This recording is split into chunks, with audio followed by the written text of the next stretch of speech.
સ્વાગત છે આપનું એન કવરેજ ન્યૂઝમાં।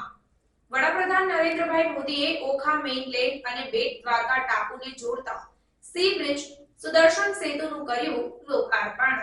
વડાપ્રધાન નરેન્દ્રભાઈ મોદીએ તેમના ગૃહ રાજ્ય ગુજરાતને મોટી ભેટ આપી છે।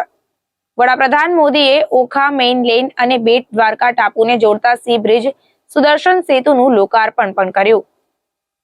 વડાપ્રધાન મોદી શનિવારે જામનગર પહોંચ્યા હતા, જ્યાં જામનગર વાસીઓએ તેમનું ઉષ્માભેર સ્વાગત કર્યું। ત્યારે રવિવારે સવારે વડાપ્રધાને બેટ દ્વારકા મંદિરે પૂજા અને દર્શન કરી હતી। ત્યારબાદ તેમણે સુદર્શન સેતુ લોકાર્પણ કર્યું। ઓખા અને બેટ દ્વારકા ટાપુને જોડતું સુદર્શન સેતુ ₹979 કરોડના ખર્ચે બાંધવામાં આવ્યો છે। વડાપ્રધાન મોદીએ ઓક્ટોબર 2017માં 2.3 કિલોમીટર લાંબા આ પુલનો શિલાન્યાસ કર્યો હતો અને જેનું આજે તેમણે લોકાર્પણ કર્યું।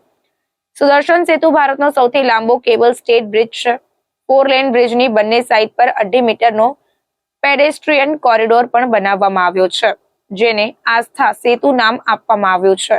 આ બ્રિજ પર ભગવદ ગીતાના શ્લોકો અને બંને બાજુ ભગવાન શ્રી કૃષ્ણની છબીઓથી તેને શણગારવામાં આવ્યું છે। સિગ્નેચર બ્રિજ તરીકે ઓળખાતા આ પુલનું નામ બદલીને સુદર્શન સેતુ રાખવામાં આવ્યું છે। બેટ દ્વારકા એ ઓખા બંદર પાસેનો એક ટાપુ છે, જે દ્વારકા શહેરથી લગભગ 30 કિલોમીટર દૂર છે। વડાપ્રધાન આજે બપોરે રાજકોટમાં ગુજરાતની પ્રથમ all India institute of medical સાયન્સનું ઉદ્ઘાટન પણ કરશે। રાજકોટ એમ્સ ઉપરાંત વડાપ્રધાન આંધ્રપ્રદેશ, પંજાબ, ઉત્તર પ્રદેશ અને પશ્ચિમ બંગાળમાં અન્ય 4 નવા બનેલા એમ્સનું પણ वर्चुअल રીતે उद्घाटन करશે। अन्य खबरों के लिए चैनल को सब्सक्राइब कीजिए। खबरों का नोटिफिकेशन पाने के लिए बेल आइकॉन को जरूर दबाएं।